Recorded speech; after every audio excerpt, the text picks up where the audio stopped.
In the early hours of March 13, 1975, a Lockheed C-141 Starlifter, designated as Flight 309, lifted off from Thule Air Base in northern Greenland under a cover of darkness.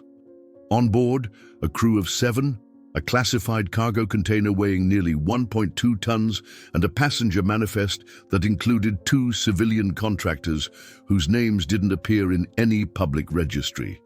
The weather was deteriorating. Temperatures had plummeted to 35 Clydach C, and an Arctic storm system had begun to sweep across the region's eastern peaks. But the aircraft continued east. Its destination was never made clear, not even to the crew. Orders were to proceed with transit and await further instructions. Communications were scrambled, and the standard flight plan was handwritten, not transmitted through official channels. Everything about Flight 309 screamed secrecy. Captain Dale Madsen had flown in every kind of weather, but even he admitted years later that something felt wrong from the beginning.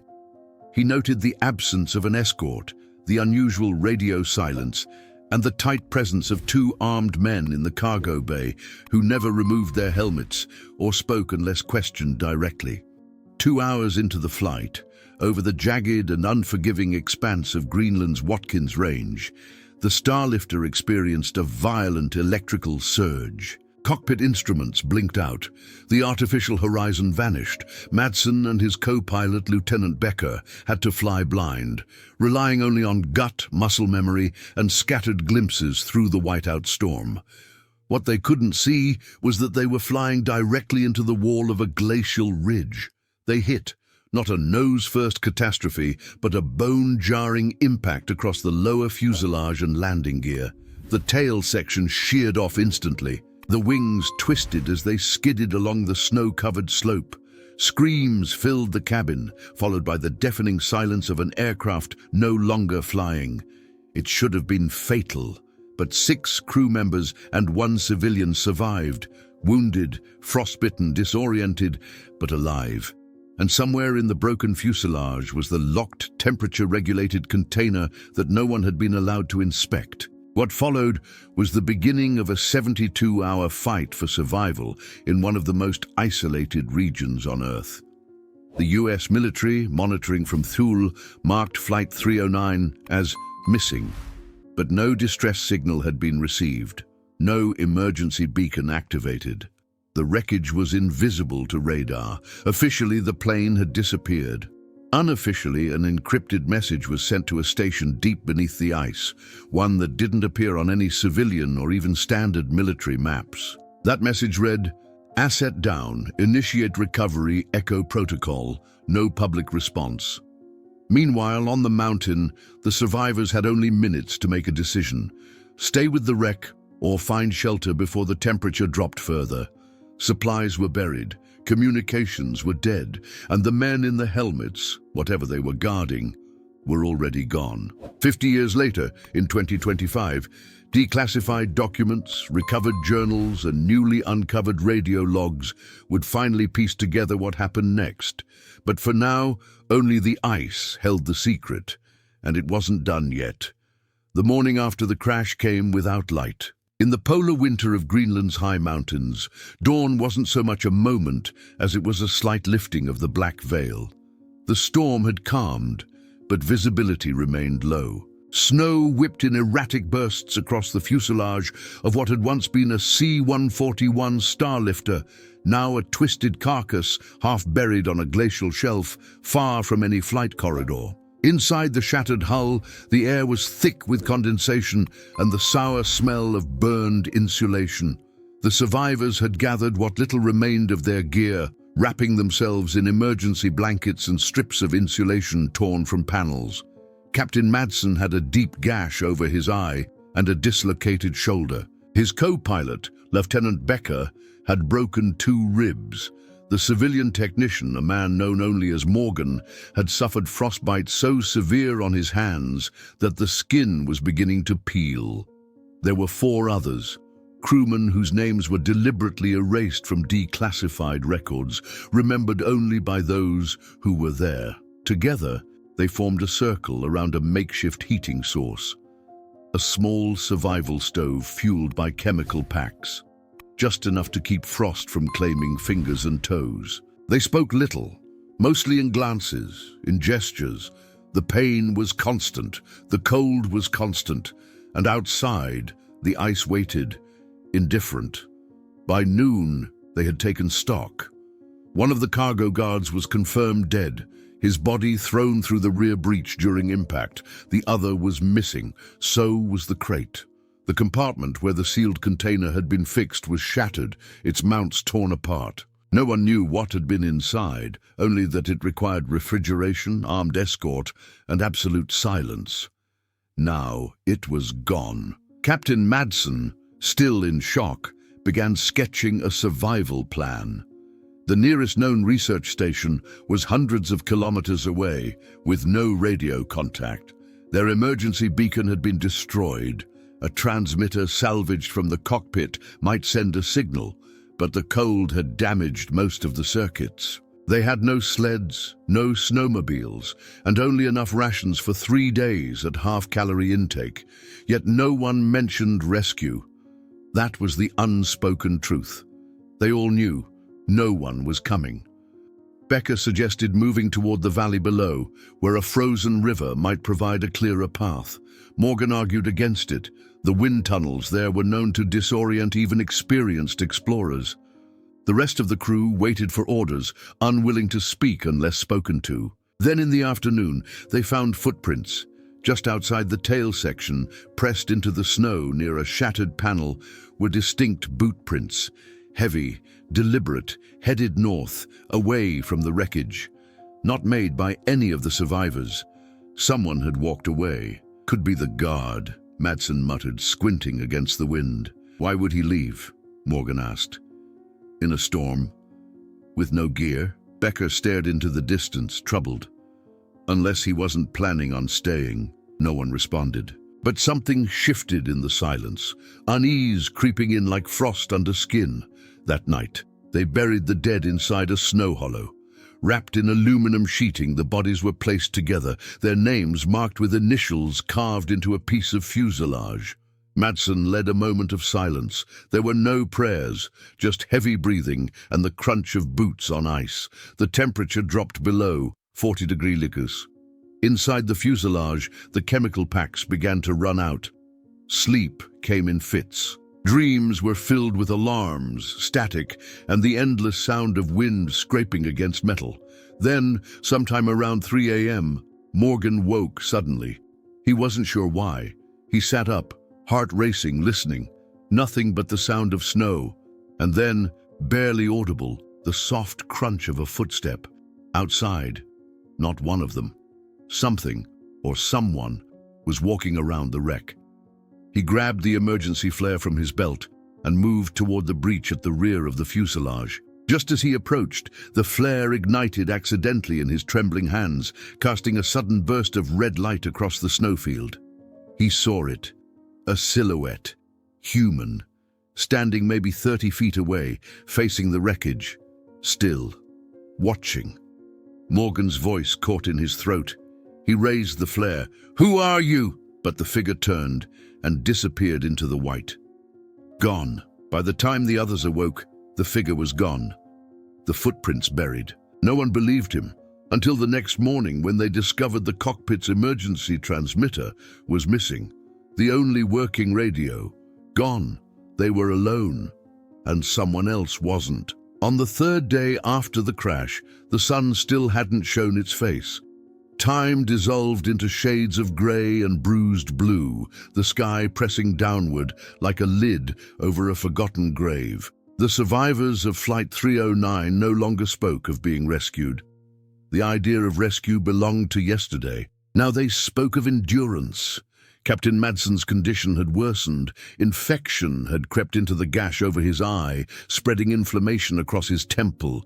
His shoulder, immobilized with scraps of nylon and foam, ached visibly with each breath. He still tried to maintain command, dictating ration schedules, giving orders.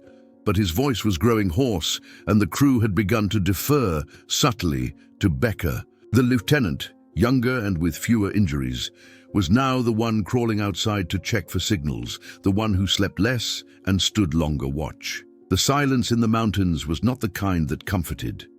It was the kind that accused, the kind that asked questions no one wanted to answer. What was in the crate? Why had the guards never spoken? And why, if this mission was so classified, did no one come looking? On the morning of day 3, Becker returned from a patrol with something in his hand, a shell casing, NATO standard, recently discharged. It had been buried in the snow not 30 meters from the wreckage, near a rocky outcropping where visibility was low.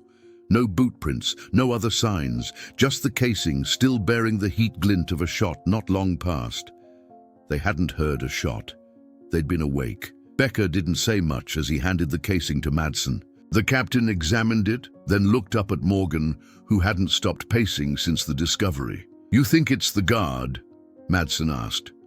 Morgan shook his head. "I think there's more than one out there." The words chilled the others more than the wind. From that moment, the wreckage no longer felt like shelter. It felt like a trap. They posted watches around the clock. The aircraft had become a semi-livable space thanks to patchwork insulation and remaining heat packs, but movement was restricted. The cargo bay was sealed. They turned it into a sort of secure room, though what it now protected was unclear, except for the mystery it left behind.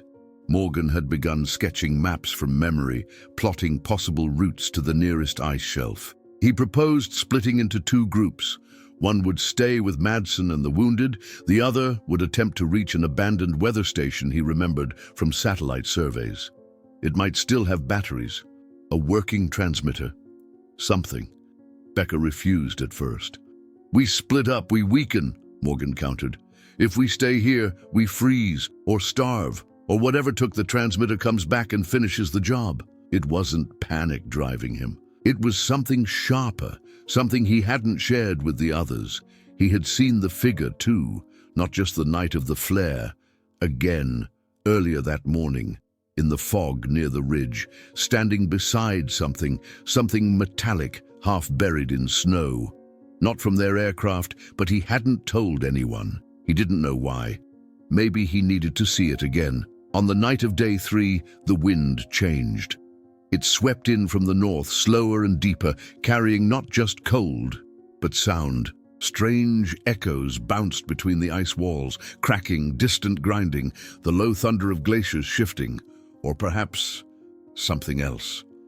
The survivors lay silent in the darkness, eyes open, listening. Then came the sound that none of them could mistake. A voice, distant, muffled, filtered through wind and snow, but unmistakably human. Calling, then another, multiple, in a language none of them immediately recognized. Harsh consonants, clipped tones, military maybe, but not American. Becker leapt up, grabbing the flare gun. He moved toward the breach, stepping cautiously out into the snow. Morgan followed. The others waited behind, holding breath and hope in equal measure. There, down the ridge, figures moving, 5 or 6, maybe more, all dressed in white oversuits, rifles slung across their backs. One carried what looked like a beacon or perhaps a scanner. They moved in formation. Becker raised the flare gun. He hesitated. Something didn't feel right. Morgan whispered, "They're not rescue." Becker agreed. He didn't fire. Instead, they watched as the group reached the broken tail section, searched it, then moved toward the cargo bay. They weren't searching for survivors. They were searching for something else, something they expected to find. Becker and Morgan returned to the others with barely a word. They gathered what gear they had. Morgan laid out his plan again. Head for the weather station. This time, no one argued. They would leave the wreck by dawn, and whatever followed in the mountains would follow into emptier, even colder territory. But the mountains don't forget. And now, neither could they. By the time the sunless morning arrived, the wind had dropped to a whisper, like the breath of the mountain holding back its next move. The snow had softened overnight, forming a fresh crust that cracked softly underfoot. The fuselage of Flight 309, once their sanctuary, was now a cold skeletal shell behind them. They didn't say goodbye. There were no words for leaving behind the only thing that had kept them alive this long. The group moved in a tight formation, 6 bodies trudging through waist-deep snow with makeshift sleds built from broken seats and cargo panels. Madsen had refused to be carried but could barely walk. They secured him onto a sled, wrapped in thermal blankets and attached to Becker and Morgan, who rotated pulling him every few kilometers. The goal? Reach the long-abandoned Bergstrom weather station, marked on Morgan's hand-drawn map as a black dot 42 kilometers southeast. No one knew if it still existed. It hadn't shown on any satellite scans since 1964. Every movement was a calculated effort. Every breath burned the lungs. The altitude was punishing. The terrain was worse. Fractured ice ridges, narrow snow bridges hiding crevasses, fields of blue glare that reflected the sunless sky with blinding power. They moved without stopping, without looking back.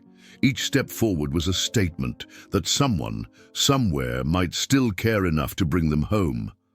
By midday, the silence began to change. It wasn't the wind. It was sound. Low, rhythmic, mechanical, not natural, like rotors, distant, faint. The group dropped flat into the snow. Becker raised a piece of broken glass to the sky, scanning. There it was, far overhead, almost invisible through the mist. A dark shape. Helicopter? Maybe. But it moved slowly, too slowly for a search and rescue unit, and its direction was wrong, not toward the wreck. Away from it, north, where the range grew sharper and less accessible. Morgan whispered, "We're not the ones being searched for." They didn't wave. They didn't call out. If that aircraft had come for them, it would have already known where to look. And if it hadn't, it was better not to be found. By nightfall, they reached a narrow ravine carved between 2 frozen cliffs. There, beneath a rock overhang, they made camp. One emergency blanket was converted into a windbreak. Chemical heat packs were sparingly activated. Rations, now down to survival bars and powdered drink mix, were shared in silence. Madsen slipped in and out of consciousness. His breathing was shallow, his skin pale with streaks of frostbite setting into his fingertips. Then, just before sleep took them, a sound shattered the calm. A voice, closer than ever, not yelling, not crying. A calm, intentional phrase in a language none of them knew. It echoed once, then again, and then silence. Becker stood slowly. He carried no weapon, only a flare. He whispered, "No lights, no talking." Morgan grabbed his arm. "It's following us," Becker nodded. "Or guiding." Neither option brought comfort. The next morning, Madsen was unresponsive. His lips blue, his pulse faint. They wrapped him in everything they had. Morgan suggested leaving him with a flare, marking his position. Becker refused. "We carry him." They moved again. Hours passed. The sun still didn't rise. A ridge loomed ahead, steep but navigable. Beyond it, according to Morgan, was the plateau where the station might still stand. The ascent was brutal. The sled dragged like an anchor. 2 crew members slipped on the ice, nearly tumbling into the ravine below. When they reached the top, frost clung to their lashes like glass, and then they saw it. Through a gap in the fog, a silhouette, a building, low, squat, angled against the wind, half covered in snow but unmistakable, the Bergstrom station. They moved as fast as their bodies allowed. The outer door was jammed. They forced it open with a shard of landing gear. Inside, darkness. Then, crates, shelves, frozen walls lined with equipment, a radio, dead, batteries long corroded. But the station itself, still intact. They lit a chemical fire in the corner, unpacked food, found old emergency blankets sealed in plastic. The air inside was still bitter cold, but nothing like the open mountain. They collapsed together, some from relief, some from pure collapse. Madsen didn't wake up. Becker sat beside him, checking his vitals. Morgan stood by the narrow window, watching the storm return. But just before the snow swallowed the sky again, he saw something he hadn't expected. Another light, flickering, distant, not fire, not flare, an electric pulse, faint, rhythmic, coming from the ridge behind them, and moving closer. They spent the night in shifts, half asleep and half aware, waiting for something to knock on the metal door of the Bergstrom station. The cold seeped through the walls like a silent invader. Ice coated the inside of the windows. Every breath hung in the air before vanishing into the dark. The wind howled outside, and sometimes they swore it carried voices in its roar, phrases too soft to hear, shapes that vanished when stared at too long. Captain Madsen still didn't wake. Becker continued checking his pulse. Faint, slower each time. By morning, Morgan began exploring the station. The interior was frozen, but intact. Most rooms were storage, crates filled with outdated weather instruments, cans of condensed food sealed in rusted tin, military-issue blankets, tarps, and thermal underwear that smelled of dust and iron. In one locked room, long abandoned, he found something more troubling. Maps, dozens of them, but not of weather patterns or air routes. These were geological, topographical, and on 3 of them he found hand-drawn notations in red ink, circles around an area just northeast of the crash site, lines that formed a triangle connecting 3 points across the glacier, coordinates that didn't appear on any modern registry. One word was scribbled repeatedly in the margins, almost as if whoever had written it was obsessed. Node. No explanation, no legend, just node. He brought the maps to Becker. The lieutenant examined them, his brow furrowed. "These aren't flight maps," he said. "They're placement maps." "Placement for what?" Morgan asked. Becker shook his head. "No idea. But look." He pointed to one of the circled coordinates. "That's exactly where we saw the light." The pulsing signal that had appeared before the storm closed in. The one they'd all silently agreed to ignore. Now it felt like a message, or a trap. Still, they had no contact with the outside world. The radio remained dead. The emergency beacon they salvaged from the aircraft still wouldn't power up. Batteries were either frozen or destroyed, and the flare gun only had 2 rounds left. They were running out of time, out of food, out of warmth. And Madsen was dying. Becker made a decision. He would go alone to the signal. Morgan volunteered, but Becker refused. One man could move faster, less risk, and someone had to stay to protect the others, especially now. By mid-morning, Becker packed a kit: flare, thermal packs, basic rations, a survival radio. He wrapped himself in every layer he could find and stepped out into the storm. The wind swallowed him in seconds. Inside the station, the silence returned. Morgan took watch. The others slept. Hours passed. No signal came, no voice, no sound, until just after sundown, someone knocked on the door. A single knock. Then silence. Morgan didn't move. Another knock. Slower. Deliberate. He raised a crowbar and crept to the door.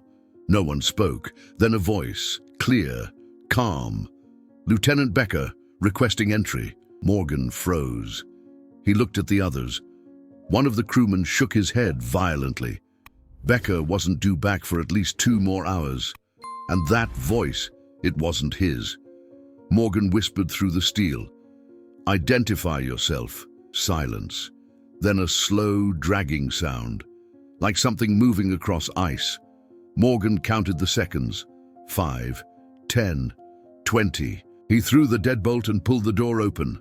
No one there, just snow. Drifted footprints led away into the dark. He closed the door again, bolting it shut.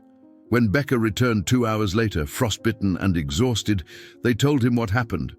He listened quietly, then pulled something from his jacket. A radio. Not standard, not American. It had been inside a shallow box, just beneath the source of the light. He dug it out with a knife, following a faint humming sound in the snow. The box was metallic, shielded, emitting a repeating pulse. Not an SOS, not a distress call, something else. He hadn't been able to decode it, but it hadn't stopped transmitting since the moment he found it. And it was warm to the touch. Back inside, they placed it on a steel table. The signal repeated every 20 seconds, one long pulse, too short. Then a pause. They wrote it down. Checked Morse code.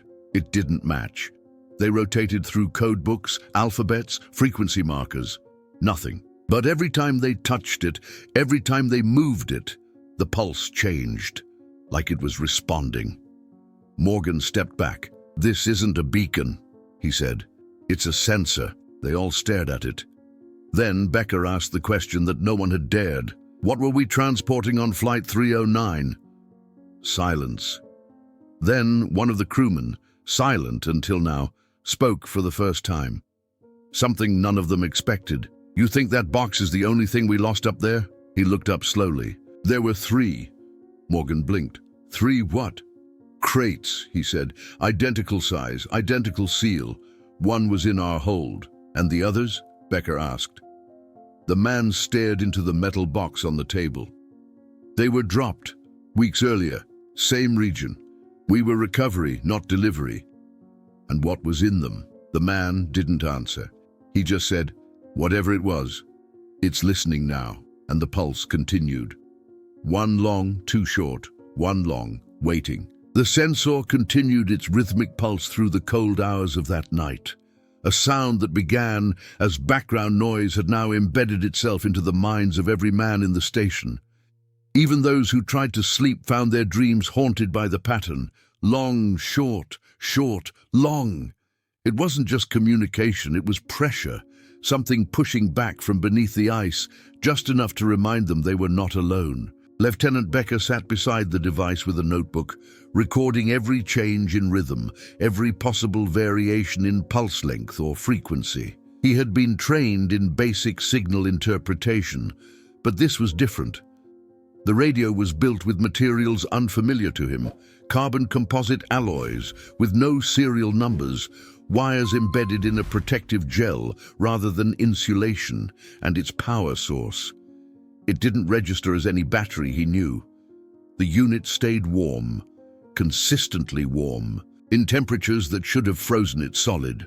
Morgan stood by the maps again. The coordinates for the 3 drop zones circled in red now meant something new. They weren't geological surveys. They were recovery points. The triangle they formed wasn't a boundary, it was a network. And Flight 309, it had only been the middleman. A retrieval mission disguised as routine transport.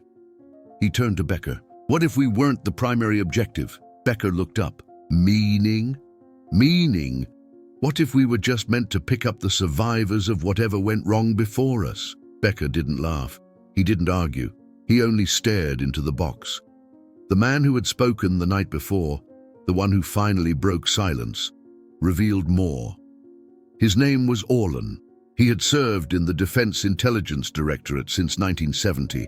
His assignment aboard Flight 309 was, as he described it, cargo awareness with restraint authority. He was there to monitor the box, not open it, not use it, just make sure it didn't fall into the wrong hands. But what were the wrong hands? He never answered directly. He only said, "There are things hidden in the Arctic that never belong to us." Morgan pressed further. "You mean foreign tech?" Orlan's silence stretched too long. "What happened to the other 2 crates?" Becker asked. Orlan's eyes darkened. "They were never found. Only the beacon from the 3rd one remained. We followed that signal.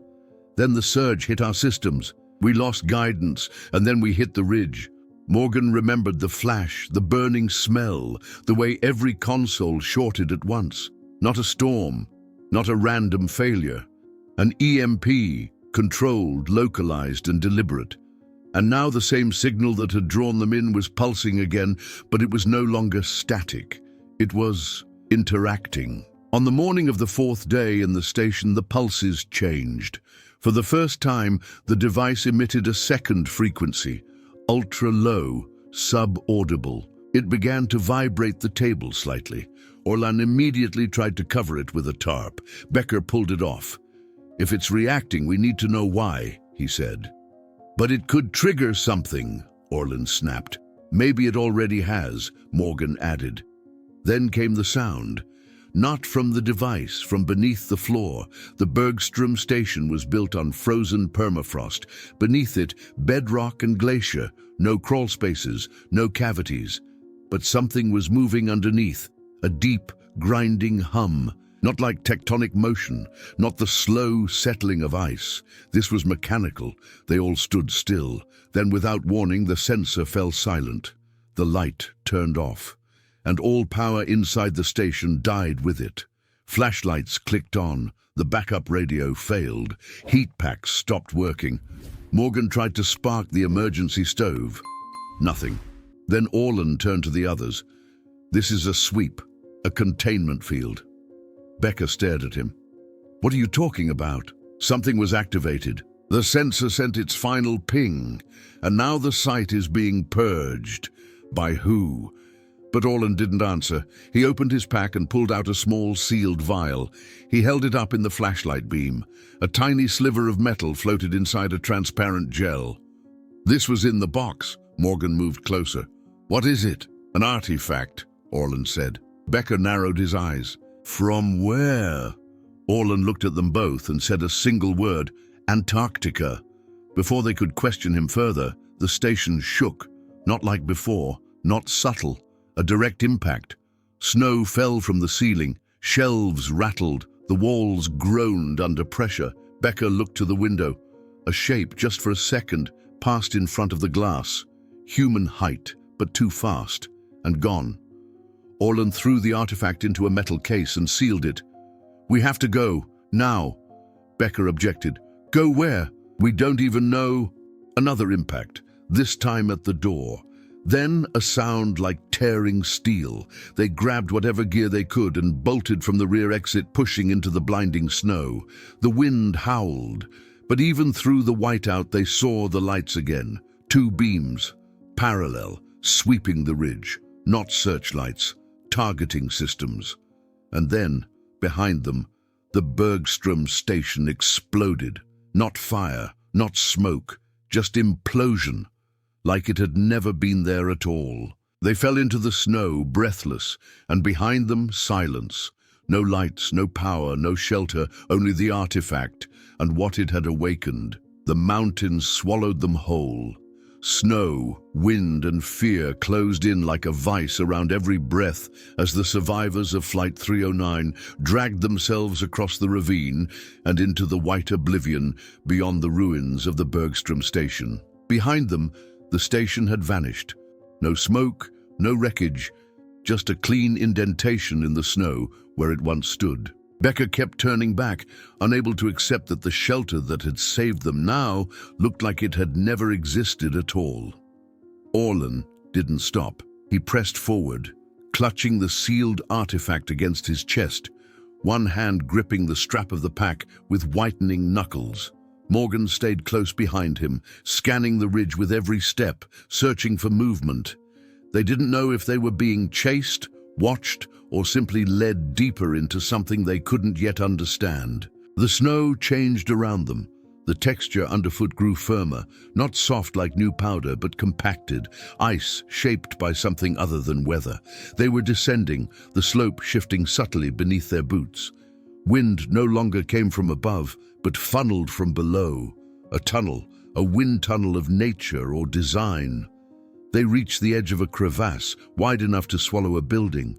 It stretched beyond their vision, a wound in the glacier. Orlan moved along the rim, checking his compass, which spun in useless circles.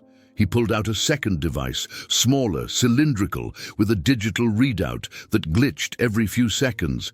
It was reacting to something ahead. They found a bridge, not wood, not rope. A slab of what looked like metal, tarnished, dusted with frost, but unmistakably shaped. Not a natural formation. Morgan crouched. This doesn't belong here. Orlan gave a grim nod. It never did. Becca stepped forward. What is this? Orlan didn't answer.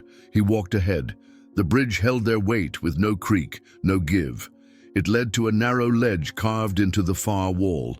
There, partly buried in snow and stone, they found a hatch, round, steel, no markings, no visible handle. But when Orlan touched the artifact to the surface, the hatch hissed, then it opened.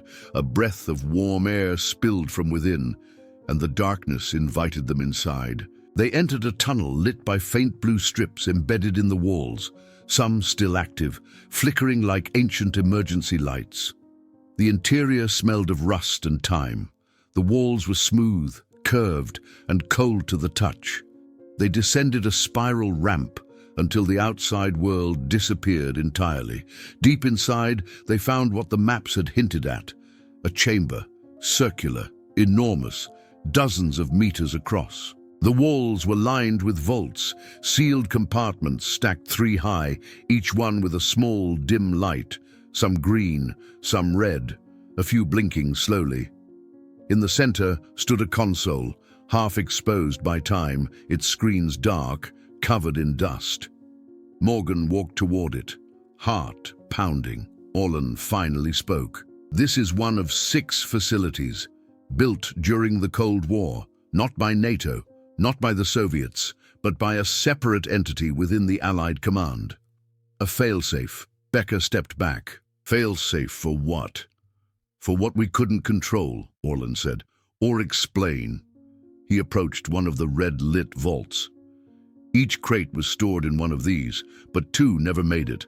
Only this one, Node C, was retrieved. Morgan looked around. "So what were they?" "Weapons." Orlan gave a half shake of his head. "Instruments, not built by us, recovered, from sites like this." Becker stared.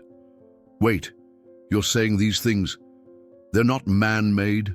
Orlan turned to him slowly. "They're not just not man-made, they're not from here at all." The room went silent. Morgan's stomach dropped. "You mean extraterrestrial?" Orlan didn't nod. He didn't have to. Becker looked pale. "So Flight 309 was a recovery mission for alien tech?" "Not alien," Orlan said. "Just not ours, not from this age, maybe not from this planet. The distinction no longer matters. What matters is what they do." Morgan swallowed hard. "And what do they do?" Before Orlan could answer, the lights changed. The vaults pulsed, red to green to white. The console came alive with symbols that shimmered in the air above it, holograms, shapes that twisted as if 3-dimensional in a flat plane. The artifact pulsed in its case, and then they heard the sound, deep, vibrating, from below, like something awakening or returning. Orlan backed away from the console. "It's active. The others, they're responding." Morgan stepped toward him. "Oh, what do we do?" Orlan didn't blink. "We run."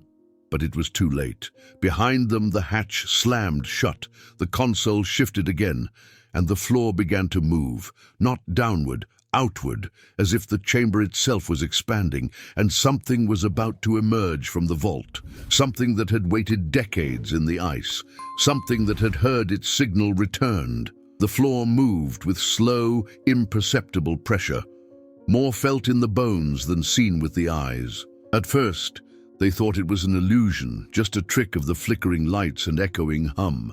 But then, as the concentric rings around the central console began to separate and recede into the stone, the truth became undeniable. This chamber had never been just a bunker. It was a containment system, a lid, and now the lid was opening. Becker steadied himself against the wall, eyes darting from the floor to the vaults. Several of the red lights had turned green, others blinked white. An unfamiliar status none of them could decipher. The holograms above the console had begun to shift, showing strange diagrams, pulsing vectors, spiral coordinates, unrecognizable glyphs that twisted like they were alive. It wasn't a language, it was behavior. The system was communicating through motion, through rhythm, through some kind of logic beyond translation. Orlan gripped the case, holding the artifact tighter, his jaw clenched. "It's not just activating this site, it's syncing with others." Morgan stepped closer to the central console. "How many?" Orlan didn't answer at first. Then he whispered, all six. From deep within the structure came a sound none of them had expected. Breathing, not the wind, not mechanical, something alive, wet, heavy, labored. Morgan spun around. "What is that?" Orland stared at the floor. "We don't know exactly." The initial team in 1969 reported movements under Vault 3 before the site went dark. "We thought it was residual heat or mechanical settling, but then Vault 3 went silent completely, until now." The vault marked with a 3 on the far side of the chamber was blinking red and white. Morgan's flashlight beam swept across it. He took a step toward it, then another. Becker reached out to stop him, but Morgan was already walking. Something about that vault drew him. Not curiosity, but recognition. He didn't understand it, but in his chest, something throbbed in sync with the vault's light. When he touched it, the surface was warm. He recoiled. The metal had no right to be warm. Not this deep in the ice. Not after decades. Then the vault hissed. A seam appeared down the center. Steam vented outward in slow, deliberate pulses. Morgan stumbled back. The vault door creaked open. From inside, light spilled out, blue, soft, and impossibly deep. It wasn't light that illuminated objects. It was light that pulled. Like it wanted to be seen, like it wanted to be followed. Orland yelled, "Don't look into it!" But it was too late. Becker stared into the vault. His body tensed, his pupils dilated. His mouth opened slightly as if about to speak. Then the light vanished. The vault door slammed shut with a clang so loud it echoed through the entire chamber. Becker fell to the ground. He didn't move. Morgan rushed to his side, checking for a pulse. It was there, but weak. His breathing was shallow, uneven. Then Becker opened his eyes. But they weren't his eyes. They were too dark, too still. And when he spoke, it wasn't his voice. "They're not coming," he said. "They're already here." Orland backed away, gripping the artifact tighter. "We triggered a relay. This site is responding, not initiating." Morgan looked down at Becker. "What does that mean?" Orland's voice trembled. "It means something answered."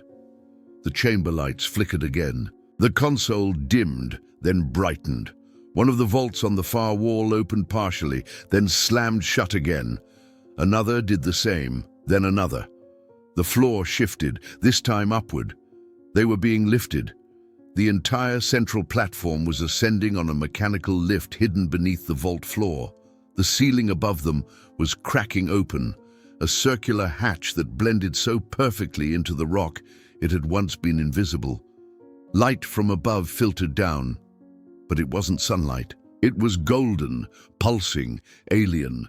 Orland dropped the case. The artifact inside buzzed furiously, spinning against the walls of its containment box. Morgan looked up, and for the first time since the crash, he understood. Flight 309 had not been a mission that went wrong. It had gone exactly as planned. The crash, the isolation, the slow, careful retrieval of the last artifact. They had been steered. From the moment they left Thule Air Base, they had been part of a program much older than they were told, a protocol that required untraceable assets and expendable crews. What they'd retrieved wasn't just a relic, it was a beacon, and it had brought something back. As they rose into the opening chamber above, the storm outside parted. The snow stopped falling, the wind died, and in the sky above the glacier, something hovered. Silent, massive, geometric. It didn't glow. It didn't roar. It simply existed, waiting. Morgan looked down at Becker, whose body remained still, whose eyes stared blankly forward. And he whispered to no one, "We were never the first ones here." Above them, the vault fully opened, and the sky answered. The light that spilled from the sky wasn't harsh. It didn't blind them or force their eyes away like the sun. It was soft, golden, and layered with a kind of presence, like sound wrapped in glow.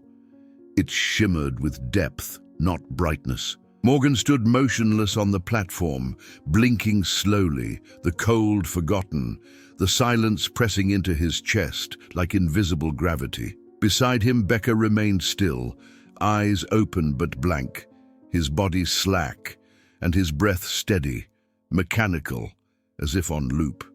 Whatever he had seen in the vault still had him. Above the now fully open chamber, the sky seemed to ripple. The snow clouds had split wide open, not in weather pattern but in design, as if something had peeled them back like a veil. The hovering structure was enormous, but impossibly quiet.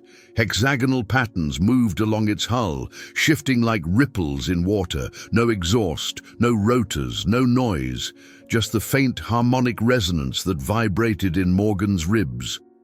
Orlan was kneeling beside the artifact case. The container was now glowing, not the artifact itself, but the gel that surrounded it, pulsing in perfect sync with the signal above.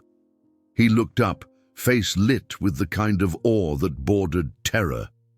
This wasn't a ship. It wasn't even a vehicle. It was something else, a presence, a node. The word from the old maps repeated in Morgan's mind. Not a coordinate, but a conduit, a link, an access point, and they had just activated it. Suddenly the platform halted its ascent. The walls around them clicked into place with a hydraulic hiss. The chamber now sat fully open to the elements, the structure in the sky hovering only a few hundred feet above. They were close enough to see through its underbelly, though see wasn't the right word. It wasn't light that revealed what was inside. It was understanding, a shape beyond shape, a consciousness housed in geometry. Morgan's knees nearly buckled. Then the light shifted. A beam, perfectly vertical, descended from the ship to the center of the platform, not a spotlight, but a column of translucent energy. Like liquid made from photons. It didn't burn, it didn't move the snow, it simply hovered, a vertical field of presence. Becker stood, he moved toward it. Not fast, not frantic, calm. Morgan grabbed his arm. "Becker, don't!" But Becker looked at him with eyes that weren't his. Not anymore. "This is what they wanted." Morgan tightened his grip. "You don't know what's in there." Becker tilted his head. "I already do." And then he stepped into the light. He didn't vanish. He didn't dissolve. He floated, slowly lifted into the air, his feet rising from the ice without resistance. His body moved upward into the beam, rising foot by foot until he was suspended like a leaf in still air. Orlan stood and shouted, "This is it! This is the relay! It's working!" Morgan turned to him. "What is?" "The return signal," Orlan pointed up. "They never left.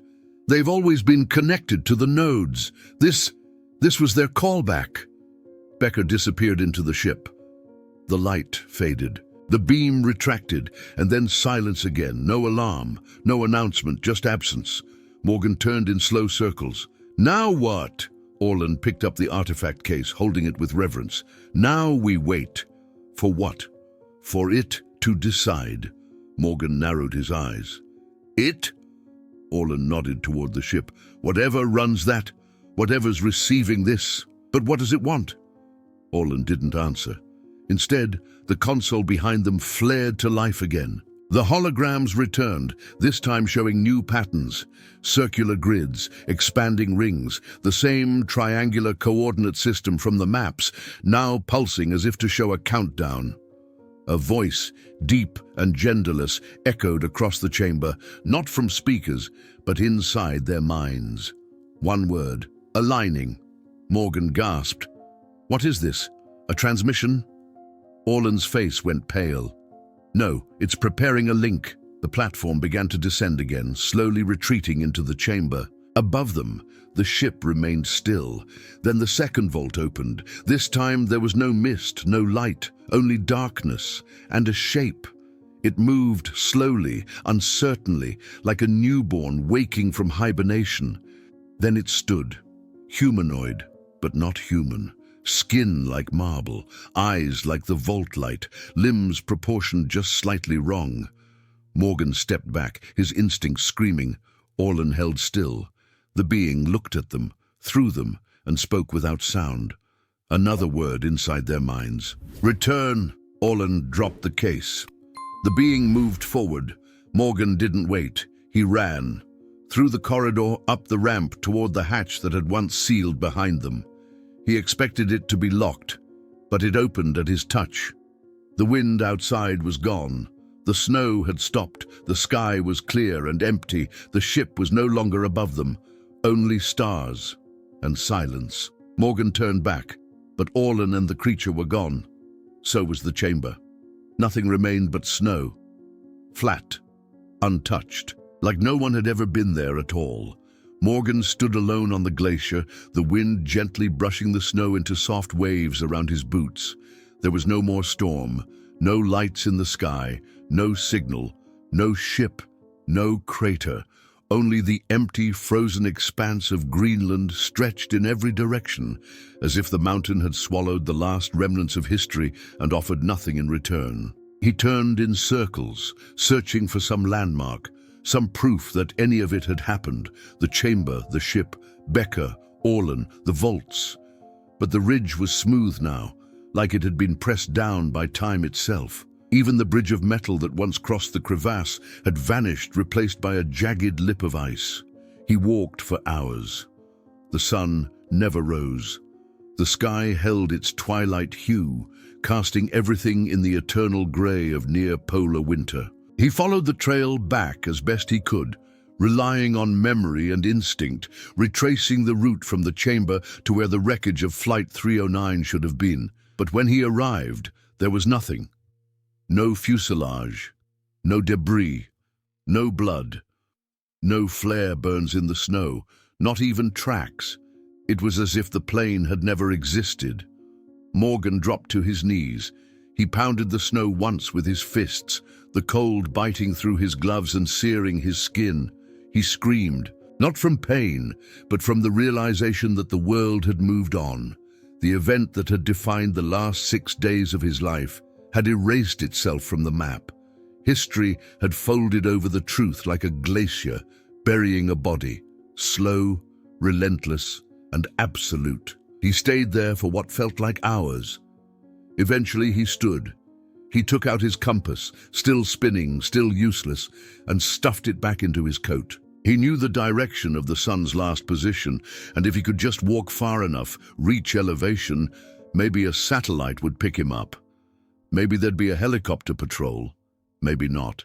But he couldn't die there. Not after everything. He began walking. The wind returned, not angry, just present. The kind of wind that says, you are small, you are not in control, but you are still here. He trudged for 2 more days.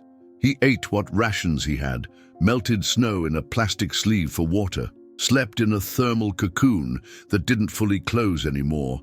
He kept moving. On the morning of the 3rd day, he saw the black dot on the horizon. At first, he thought it was another hallucination, another shape from his sleep-starved brain. But it grew larger as he approached. A flagpole, a structure, a weather antenna. It was an outpost, temporary, unmanned, automated. Just a signal relay hut with solar panels and a distress frequency button hardwired to satellites. He pressed it, once, twice, then held it. The light turned green. Then he waited. 4 hours later, a twin-rotor search helicopter passed overhead. It circled once, then dropped. The pilot said nothing when he was loaded inside. The crew asked no questions. He said only 2 words. Flight 309. They nodded. One of them handed him a sealed package. Inside, clean clothes, a meal pack, a tablet. On the screen, a message, plain, official. Your survival has been classified. This event does not exist. You will be debriefed. You will be cared for, but you will not speak. He scrolled to the bottom. A line waited for his signature. He hesitated, then signed. And just like that, the last piece of Flight 309 disappeared. Months passed. He was moved from Greenland to a hospital in Northern Europe, then to a secure facility, psych evaluations, memory tests, long sessions with silent men in suits who never gave their names. He told them what he saw, the ship, the light, Becker, Orlan, the voice. They said nothing. He asked if they believed him. They said it didn't matter. Eventually, they let him go. He changed his name, moved south, lived by the sea. But sometimes, at night, he hears the hum again. Not loud, not threatening, just present, like a reminder that something woke up and that he had been a part of it. He once tried to find Flight 309 in the aviation records. No such flight existed. He found one photo, grainy and misplaced, of a crew in front of a military cargo plane in 1974. Becker was there, smiling. He never found Orlan. The photo was gone 2 days later. He doesn't try anymore. Instead, he writes, quietly, privately. The pages are hidden in a drawer behind a false panel. One day, someone might read them. Maybe not. Maybe they'll just be found like everything else was, too late. But he writes them anyway, because some truths don't need to be remembered. They just need not to be forgotten.